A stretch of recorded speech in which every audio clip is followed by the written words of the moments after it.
Acabada mais uma pausa para as seleções, a última do ano. Portugal lá se conseguiu qualificar depois daquele desastre que foi contra a Irlanda, com uma performance totalmente diferente, 9-1 sobre a Arménia. Nem sabemos bem o que é que aconteceu, mas de uma das piores performances dos últimos 10 anos da seleção para talvez uma das melhores. Ok, que é uma Arménia, uma equipa fraquinha, mas ao mesmo tempo é a mesma Arménia que tinha ganho a Irlanda que nos ganhou. Faltam apenas os playoffs no Mundial e vamos aqui regressar ao campeonato, não é? À Premier League. Eu decidi fazer aqui um tier list do que tem sido o meu clube, na sua generalidade, esta época que tem sido muito boa para o Arsenal. Mas depois também houve aqui alguns problemas na pausa, porque, para quem não sabe, o Gabriel Magalhães está lesionado durante pelo menos um mês e não vai fazer aqui a seleção de jogos que é talvez a pior para o Arsenal, mas a melhor qualidade de equipas de seguida que vamos ter, que é um North London Derby, né? Um clássico incrível de Inglaterra, dos mais agressivos, sendo o Tottenham contra o Arsenal. Depois temos Bayern Munique contra o Arsenal e depois temos outro derby no Chelsea contra o Arsenal. E eu vou então aqui fazer uma tier listzinha sobre o que tem sido a época do Arsenal, os jogadores que jogaram. Não vou estar aqui a falar de Gabriel Jesus, por exemplo, ou outros jogadores que ainda não puderam se mostrar pelo clube, o Havertz, por exemplo. Mas fiquem aí, vamos a isso. Eu sou o Rafael, isto é o RAFC e vamos a mais um.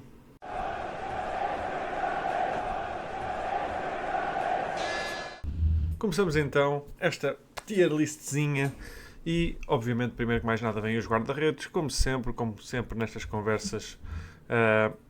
Eu diria, como vocês já sabem, quem ouve os meus outros vídeos sabe a minha opinião dos guarda-redes. Para mim é um desporto totalmente diferente, mas quando temos que falar deles e aquilo que estão a fazer, tem o seu valor e tem muito valor no que é uma equipa de futebol. E portanto o Raya, que é o nosso principal guarda-redes, para mim é muito bom. A verdade sobre o Raya é ele dá muita segurança aos centrais naquilo que é cruzamentos, naquilo que é cantos, bola parada, porque é um guarda-redes que, apesar de baixo até, pelo menos para a média de guarda-redes, é muito bom a sair aos cruzamentos, é muito bom a agarrar bolas na área e a tomar conta, a ser quase um capitão da área e um capitão da defesa. E para mim é muito importante quando vemos isso. Por exemplo, vemos agora no United a diferença que é ter um Lamens comparado ao que era um Onana ou ao que era um Baindir, a segurança que dá aos centrais que estão à sua frente, reflete também na performance dos mesmos. E para mim o Raya, eu não diria que está num patamar do Courtois ou de um Alisson, mas está logo num patamar abaixo. A mesma coisa que o Donnarumma. Para mim está nesse patamar do Donnarumma, que é um dos melhores do mundo, mas não está naquele nível do que vai ser um dos melhores de sempre, que é um Courtois, na minha opinião. Mas pronto, o Kepa, segundo guarda-redes, tem jogado apenas para as taças, a verdade seja dita. Eu diria como segundo guarda-redes o Kepa é muito sólido. Eu não diria que ele é incrível, não é? Vou pô-lo aqui, no Mé. Ele não é um guarda-redes incrível, na minha opinião. Viu-se no Chelsea, é o guarda-redes mais caro de sempre também, no Chelsea, obviamente. Para nós foi apenas 5 milhões, o que pelo valor é muito bom, o que ele oferece. Por comparando ao Neto, por exemplo, o ano passado, também tinha vindo do Bournemouth, eu acho que ele é bastante melhor até, e está numa fase de carreira em que ele já sabe que não vai ser um dos principais guarda-redes, como era esperado na altura quando foi para o Chelsea, mas sabe o seu lugar, e ele sabia que quando veio para o Arsenal pelos 5 milhões do Chelsea, ele sabia que não ia ser titular à frente do Raya, e portanto ele sabe bem a sua função, sabe o quão útil é, principalmente em jogos de caráter mais baixo, como vai ser a Carabao, como vai ser os primeiros jogos da fase da FA Cup, e como se calhar vai ser quando já tivermos garantido o lugar na Champions no top 8. É muito provável que o Kepa vá jogar esses jogos, ou até se imagina isto, obviamente, muito hipoteticamente. Imaginem que o Arsenal já era campeão a 5 jornadas do fim. O Kepa vai jogar não todos os jogos, mas vai jogar alguns dos jogos, a não ser que o David Raya precise de jogos para ter a Golden Glove para as clean sheets. Mas lá está, é um guarda-redes secundário, não vou falar muito dele, é um meh, não vou pô-lo em útil porque lá está, ele mal vai jogar, portanto eu não quero estar por aí, já vão perceber para que é que vai servir isso. Gabriel Magalhães, infelizmente lesionou-se, como eu disse na introdução, num jogo amigável ainda por cima pela seleção. Isto é mais um motivo pelo qual eu não entendo pausas internacionais, muito mais ainda quando algumas dessas seleções já estão qualificadas. Uma coisa é ir jogar um jogo de qualificação, outra coisa é estás a ir jogar amigáveis numa época que está cheia de jogos.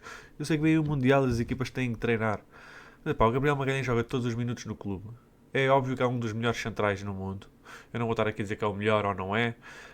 Na minha opinião é, mas lá está, a minha opinião vai ser sempre um bocado bias. Mas em relação àquilo que é a performance do Gabriel Magalhães, não só este ano, mas já vindo de há 2 épocas atrás, ele é soberbo e as pessoas que não se apercebem disso são as pessoas que ainda acham que ele era aquilo quando se juntou ao Arsenal, tinha aquele bozo gene, que é o que eles chamam em Inglaterra, que às vezes podia fazer um erro muito, muito, muito mau, mas isso desapareceu do jogo dele. E a verdade é que não só ele é imperial defensivamente, é um jogador que oferece tanto, mas tanto nas bolas paradas e marca muitos gols, faz muitas assistências nesses lances, e para mim é sem dúvida um dos melhores jogadores do Arsenal. Mesmo esta época estaria na conversa para jogador do ano, para mim com mais outros 2 jogadores que eventualmente vamos falar. Mas ele é incrível. Saliba. O Saliba, entretanto, eu estou pelo EME consoante as expectativas que temos para o Saliba, não é? O Saliba é, em termos de expectativas, o melhor central do Arsenal. É o central que vamos falar mais sempre, sempre o central que está mais ligado a outros clubes talvez maiores, como o Real Madrid, como os Barcelonas. Mas a verdade é que ele não tem sido tão sólido na última época, eu diria, e agora no início desta também alguns erros de vez em quando, até já chegou a ser substituído ao intervalo em certos jogos pelo Mosquera.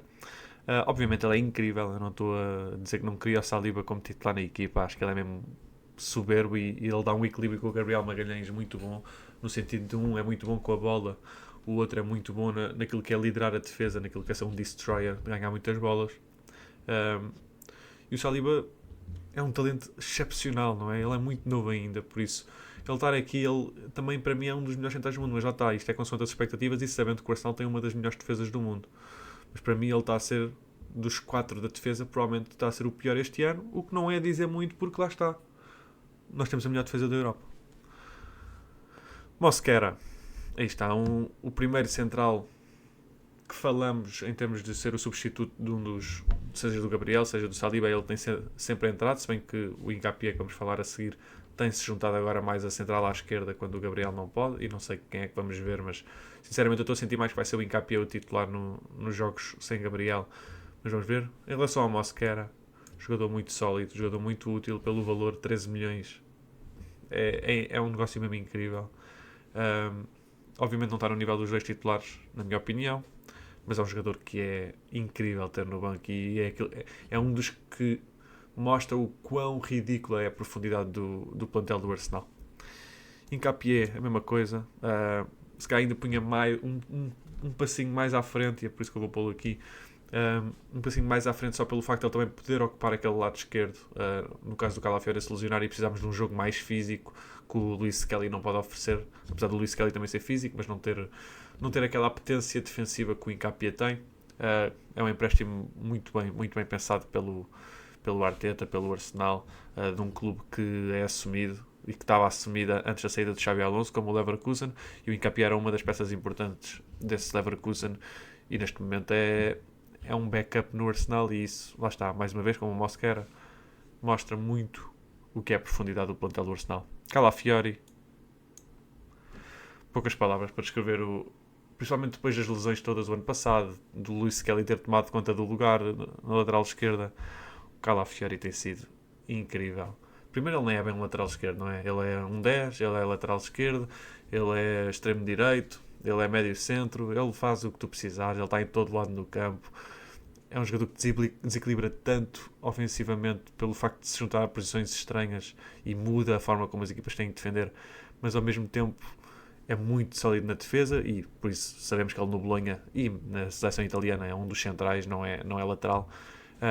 Progressão de bola incrível.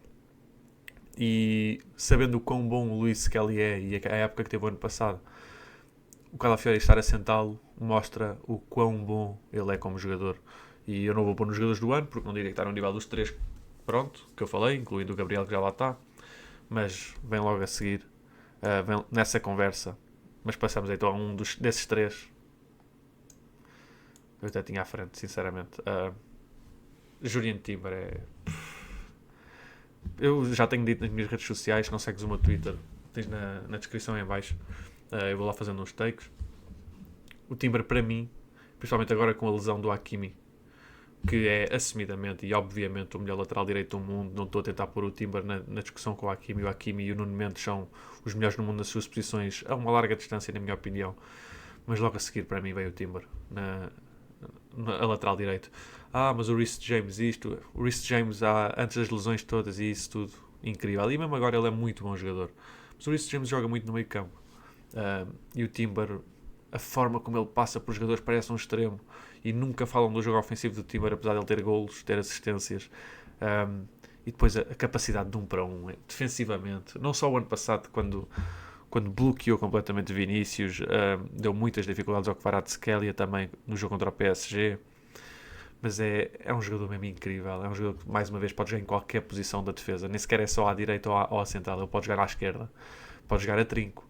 Ele pode jogar em qualquer lado na defesa e é tão bom em tudo e melhorou tanto o seu jogo ofensivo comparado àquilo que era no Ajax. Se não vês o Arsenal, quando vires por exemplo, vem aí o Bayern Arsenal, que vai ser um jogo grande na Champions, toda a gente vai querer ver. Mete os olhos no Timber, vê aquilo que ele está a fazer, com bola, sem bola, mas principalmente com bola. A evolução que ele teve é incrível. E isto é um jogador que joga central também na seleção. Mais uma vez, nesta equipa faz o papel de lateral, mas já tinha acontecido antes. O Ben White era o principal lateral direito, e já vamos falar dele também. Mas, incrível. Luís Kelly está numa posição difícil, não é? Primeiro é um miúdo, é uma criança, e a pressão que ele ganha automaticamente ao se tornar internacional pela Inglaterra e depois ter sido titular uma época quase inteira por um clube que estava a lutar em todas as frentes, apesar de não ter ganho nada no fim, mas estava a lutar em todas as frentes, seja pela Champions, seja pelo campeonato, e agora não ser titular, se calhar mostra que ele não é assim tão bom, mas não é isso. Lá está, é mais uma vez sobre a profundidade do plantel, mas a qualidade que este miúdo tem. E vimos no jogo contra o Atlético a assistência que ele faz, a capacidade de progressão de bola dele. Ele provavelmente, com o Declan Rice, tem a melhor progressão de bola do clube. Muito físico em termos de quando tem a bola. É um jogador que, se eu lhe vou dar alguma crítica, é defensivamente. Às vezes ele distrai-se, deixa jogadores nas costas, tem que ganhar um cartão. E foi por isso que vimos alguns cartões vermelhos na época passada, alguns amarelos este ano já.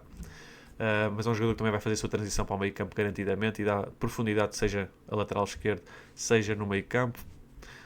E para mim é um jogador que vai se ganhar o seu espaço. Lá está, é muito novo e tem todo o tempo do mundo para se tornar um dos melhores do mundo, onde quer que seja, porque ele tem talento para isso, garantidamente.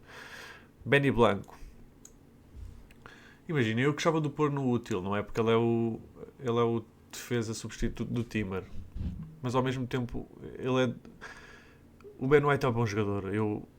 Se me conhecessem há mais tempo, sabiam o que eu achava dele quando ele era titular, e eu acho que ele é tecnicamente soberbo, muito mais do que aquilo que ele dá a entender. Eu acho que ele perde um bocadinho quando mostra que não tem aquela paixão pelo desporto como outros jogadores, e não tem. Factualmente é um jogador que não gosta muito de futebol, é simplesmente o seu emprego, e não é que isso faça sempre a diferença, mas quando vais competir na posição contra um Timber que, além do talento individual que o Ben White também tem também aquela paixão, aquela garra, aquela raça, é difícil. Mas o Ben White é um grande jogador e em quase qualquer outro clube da Premier League seria titular. E é um jogador que é útil, mas que vai ser menos usado do que um Luís Kelly, do que um Hincapié, do que um Mosquera. Eu não sei até quanto é que o Arteta conta com ele como central à direita também, se o Saliba for abaixo, mas com o Mosquera, eu não sei quem é, eu acho que ele vai valorizar mais o Mosquera como central do que o Ben White. Portanto, eu acho que ele está numa posição difícil. Acho que é um jogador que nas próximas épocas poderá sair, mas eu não o vou pôr em horrível, garantidamente. Passando então ao meio campo, isto foi a defesa toda, e é assim que estamos. Eu estou a tentar ser justo com isto, porque se fôssemos, lá está, por aquilo que está a acontecer, não é? A verdade é que o Arsenal tem das melhores defesas do mundo, e estes jogadores deviam estar quase todos em muito bom.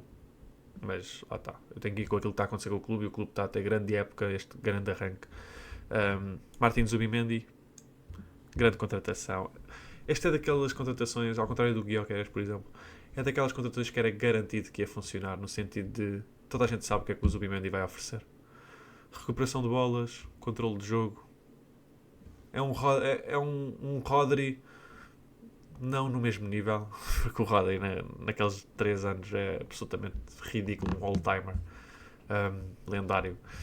Mas o Zubimendi é logo abaixo e para mim é um upgrade grande do Partey, não só por aquilo que se passa fora do campo, mas também dentro do campo. Eu diria que ele oferece mais e não tem os problemas de lesões todos. É um jogador inteligentíssimo. Adicionou mais golos neste início de temporada do que alguma vez teve na Real Sociedade. E é um jogador que eu acho que tecnicamente é absolutamente incrível. E é aqueles jogadores que tu às vezes não o vês o jogo todo e quando tu não ouves falar dele é porque ele teve um bom jogo. Porque se tu ouves falar dele é porque ele fez algum erro, assim mais parvo. E a verdade é que isso ainda não aconteceu. Eu espero que não aconteça. O único jogo que eu diria que ele teve algumas dificuldades foi o primeiro contra o United. De resto, parece que joga no clube há 10 anos. Parece que conhece o sistema do Arteta há 15 anos. E ele é titular pela Espanha por algum motivo, não é? É um dos melhores na Premier League na sua posição. Christian Norgard, substituto do Zubimendi na posição de 6. Vou pôr em Mé. Eu diria que talvez seja o jogador que tem tido a época mais difícil no Arsenal, não só pela lesão logo de início, mas era um jogador que se calhar sabia que não ia ter assim tanto tempo para jogar, não só porque lá estava aí o Zubimendi também, e há um Declan Rice para fazer a posição se for preciso, mas é um jogador que acho que o Arteta conta para oferecer também outras coisas, capacidade de liderança que ele traz do Brentford e da seleção da Dinamarca. É um jogador que também já não é um jogador novo, que é normalmente as contratações hoje em dia nestes grandes clubes são jogadores novos, com grande potencial para desenvolver, para depois atingirem o seu pico no clube e saírem mais velhos. Não. O Norgard é um jogador, não vai passar daquilo que ele é um jogador bom, não é incrível, mas é um jogador que pode ser realmente muito útil. Mas lá está, eu não o poria no nível dos três que tenho cá, o Mosquera, o Incapia e o Luis Skelly, e é por isso que o tenho em Meh. Declan Rice, jogador do ano para mim, na minha opinião, até agora. Entre ele e o Timber, para mim, com a lesão do Gabriel, obviamente, mas o Declan é... Vocês estão a ver, quando falamos de um João Félix, ou talvez de um Enzo no Chelsea, ou um Dembélé quando foi para o Barcelona, na altura, antes de tudo o que aconteceu agora no PSG, Coutinhos, Griezmann, a primeira coisa que se fala quando se fala daquilo que aconteceu nos clubes para que eles foram é aí, 100 e não sei quantos milhões por isto. Há 2 jogadores que nunca falamos. 3 agora. 3 jogadores que nunca falamos. Bellingham, que é um outro nível de talento, a verdade é essa. Mas é o Bellingham, é o Declan Rice e é o Caicedo no Chelsea. Porquê?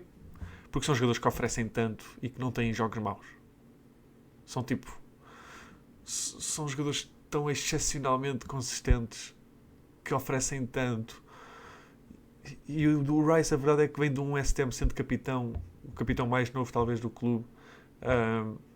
Um jogador que já era, que as pessoas pensavam, pronto, isto é o que o Rice vai ser, recupera muitas bolas, muita progressão de bola. E a verdade é que ele continua a ter isso tudo. A sua qualidade de passe melhorou exponencialmente, principalmente o passe longo dele é absolutamente ridículo.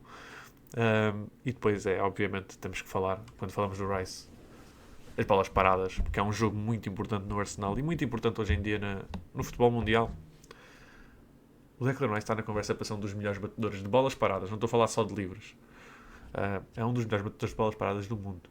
A quantidade de assistências que este homem ganha em cantos, e não é só o Gabriel estar lá, porque quando vai o Saka a marcar não temos assim tantos golos de canto, a verdade é essa. Eu adoro o Saka, mas ele não tem essa capacidade como o Rice. A mesma coisa com o Odegaard, a mesma coisa com o Nwaneri quando está em campo, ou o Eze, não tem essa capacidade. É incrível aquilo que ele fez ao Real Madrid, seja num lance direto, ou aquilo que ele faz em cantos, ou em livros mais longos, em que temos aquele gol do Gabriel Magalhães este ano, em que ele faz uma corrida contra o Atlético, a bola pinga no sítio certo, à frente da defesa. O Rice ele faz tudo. Marca golos, defende, desmarca-se, mete bolas para trás das defesas. Ele faz tudo, é um canivete suíço de mais alto nível, é um dos melhores jogadores do mundo, na minha opinião. Não diria de um vencedor de bola de ouro, porque lá está, há certas coisas que o talento não estou a dizer que ele não é talentoso, mas o talento como um Yamal tem, como um Dembélé tem, como um Kane, um Haaland, são coisas diferentes. Mas naquilo que é o meio campo e num papel completo de um jogador de meio campo, o Declan Rice tem tudo. E para mim é o jogador do ano neste momento do Arsenal, mas muito renhido com o Timber, que também tem tido uma época absolutamente incrível. Mikel Merino. Um jogador muito criticado à toa. Eu até o vou pôr aqui, sinceramente. Eu acho que ele é tão underrated. É um jogador que as pessoas não dão valor nenhum por ele, porque não é rápido, não é móvel, não é ágil, não é alto, mas a capacidade de jogo dele aérea é absolutamente ridícula. Ele faz diferença de todos os jogos que vêm do banco. Eu diria que como titular ele não tem assim tanto impacto, mas é porque as pessoas às vezes estão à espera de um papel criativo do Merino e isso não é o que ele é. Ele é um jogador bom para o caos, porque é muito bom de bola em termos técnicos, é muito bom a pensar o jogo. Quando perguntam aos jogadores do Arsenal, e tem-se visto em entrevistas, que jogador do plantel é que poderia vir a ser um treinador no futuro, toda a gente diz o Merino. É aquilo que diziam do Gundogan, por exemplo, num City, e eu vejo não as mesmas características, mas um jogo muito parecido. E depois a quantidade de golos que este homem oferece, sendo um jogador de meio campo que agora ocupa a posição de 9 quando tanto o clube como a seleção espanhola estão em dificuldades avançadas, colocam lá o Merino e ele oferece, a verdade é essa. É a quantidade de golos que ele marca de cabeça ou só receber, só bom posicionamento, só a boa leitura de jogo, saber onde estar, saber o que fazer, sem complicar muito. Para mim é talvez o jogador mais underrated deste plantel e ele é mesmo muito, muito bom, principalmente para um jogador que não é titular regularmente e que provavelmente não vai ser, principalmente porque o Odegaard nem está a jogar e ele continuar a não ser titular. Mas soberbo, soberbo. Eberechi Eze. Eberechi Eze. É o seguinte, isto não é uma crítica ao Eze, é o que eu vou fazer. Um, a verdade é que o Eze, eu pessoalmente esperava um bocadinho mais dele, daquilo que eu vi no Palace, e é um clube que eu via principalmente no ano passado, com o crescimento que eles tiveram com o Glasner. Um, o talento individual do Eze é indiscutível e ele continua lá, obviamente. É um jogador que em termos sociais, acho que se integrou muito bem na equipa, mas em termos do sistema de jogo, a criatividade que ele tem é um bocado tapada neste momento, principalmente porque ele foi inicialmente para a esquerda, depois com a lesão do Odegaard teve que passar para a posição de 10, que na verdade é onde ele supostamente é mais forte, e não podemos tirar aqui o ponto que o Eze já nos deu pontos duas vezes, seja na assistência para o Martinelli contra o City, aquele passo para trás da defesa, com depois a finalização incrível do Martinelli, seja o gol contra o seu antigo clube, o Palace, que nos deu uma vitória, 1-0. Mas em termos de impacto no jogo, estava à espera de mais, sinceramente. Por isso é que estou a pô-lo como um meh. Obviamente ele é um jogador útil, ele poderia estar aqui no coisa útil, mas eu não diria que ele é muito bom. E ele não é suposto ser só um jogador útil. Ele é suposto ser um dos melhores jogadores desta equipa e é por isso que tem a camisa número 10. Mas vamos ver, tem tempo para se integrar ainda mais na equipa. Sabemos que o sistema do Arteta é extremamente tático, portanto às vezes pode ser difícil de perceber, principalmente quando vejo num clube em que tu és tudo, a bola passa por ti, tu fazes o que tu quiseres, o treinador mete-te em campo e olha, joga. Que era o que provavelmente acontecia no Palace durante todos aqueles anos, mesmo com o Olícia, mesmo com o Zaha na altura. O Eze sempre foi um dos destaques do Palace e está a sentir mais dificuldades em integrar-se nesse sentido no Arsenal, mas é diferente quando o plantel está cheio de jogadores incríveis e de classe mundial. O Eze pode demorar algum tempo mais, mas para mim ele é um talento excepcional, é um talento inegável. Obviamente já não é novo, não é? Ele não vai evoluir muito mais do que aquilo que é, mas ele nunca jogou num ambiente tático destes e é nesse sentido que eu acho que ele poderá melhorar. Mas vamos ver, até agora eu diria que ele está a ser decente, não passa disso, não está a ser incrível, não está a ser muito bom, não está. Mas eu não vou botar em útil, porque em útil estão a pôr mais jogadores de banco, jogadores que, lá está, consoante o momento, poderão fazer mais diferença. Mas o Eze é um jogador que eu estou à espera que seja mais consistente no 11 e que jogue muitos minutos, muito mais do que aqueles três que estão no útil. Martin Odegaard, eu vou por aqui só porque ele mal jogou. Eu, nem sei, eu acho que ele nem devia estar aqui. O Dalman não está nesta lista e para mim mais valia estar ele do que o Odegaard. Depois vou falar do Dalman no fim, mas ele não está nesta lista, só para saberem. Mas o Odegaard, pronto, tem man, não é porque ele tem sido mau ou bom. Os jogos que ele jogou até foi muito bom. Mas as lesões têm realmente afetado muito o jogador. Ele parecia nesses jogos estar a voltar ao seu melhor, a verdade é essa, mas vamos ver, ele vai voltar da lesão agora dentro de pouco tempo e não vou falar muito dele porque não há muito para falar esta época. No Aneri é o seguinte, eu estou a pô-lo em último no útil e é para não o pôr em mé, porque em termos de talento é mais um que é inegável, não é? Primeiro, antes do Dalman era ele que tinha o recorde de jogador mais novo, com 15 anos estreou-se na Premier League. Toda a gente que fala dele das seleções de camada jovem Dizem que ele é dos maiores talentos que já viram. E estou a falar não estou a falar dos colegas, estou a falar dos treinadores, de pessoas que depois trabalham noutros ambientes e que dão entrevistas nas redes sociais, no YouTube. O Nwaneri é um talento especial. Mas eu sinto muitas vezes quando eu estou a ver que ele ainda tem muitas dificuldades, principalmente físicas, em impor-se no jogo.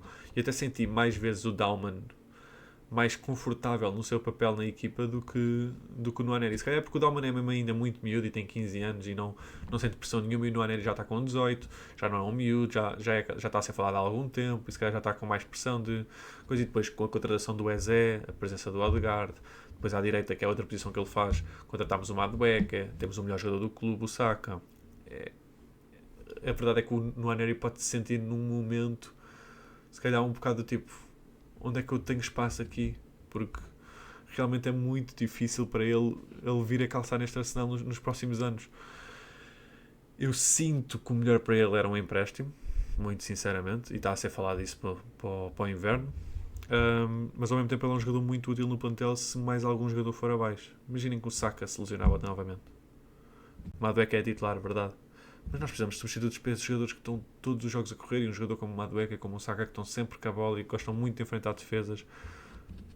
Podem se aleijar, podem estar muito cansados, podem estar sobrecarregados, e dá jeito de ter um jogador como o Nwaneri no plantel. A mesma coisa para o Odegaard, tem tido problemas de lesão, o Eze pode ser preciso à esquerda.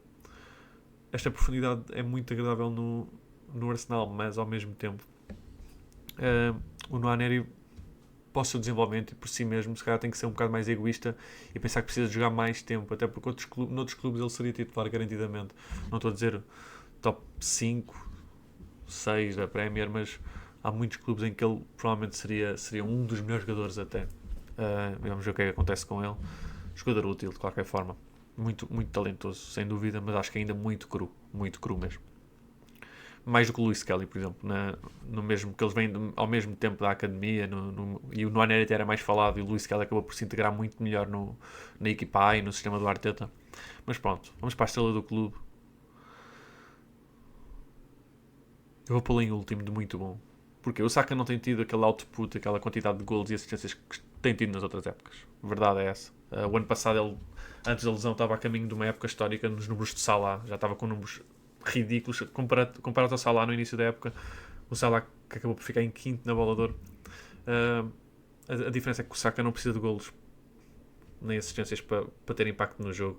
A bola passa tanto pelo nosso lado direito e o talento dele é absolutamente inegável. As pessoas já sabem, toda a gente sabe quem é o Saka. Todos os treinadores que jogam contra o Arsenal sabem o perigo que este jogador apresenta, até pelo quão ambidestro ele é agora. O pé esquerdo dele é incrível, mas a verdade é que a quantidade de gols que ele marca com o pé direito quando manda aquele já é um trademark dele, aquele remate perto da baliza mesmo para cima, que o guarda-redes ou reage muito rápido e sabe o que é que ele vai fazer, ou então a bola vai entrar por força bruta só. É um jogador que, apesar de pequeno, é fisicamente ridículo a quantidade de física que ele aguenta em cima dos defesas e os duelos que ele ganha no corpo a corpo, a capacidade de drible, as dificuldades que ele dá às defesas no sentido de terem que defender, meter 3 defesas em cima dele, que acontece regularmente. Mais uma vez, quando virem o Arsenal, reparem nisto, porque o Saka não mete tantos números também por causa disso. E eu estive muito perto de o pôr em Mé, só porque lá está, ele não tem tido os números habituais, mas em termos do impacto que eu vejo no jogo, e para mim lá está, ele não está em jogador do ano, e eu acho que ele é o melhor jogador do clube na mesma. Ele é Arsenal, ele é o nosso menino. A verdade é essa.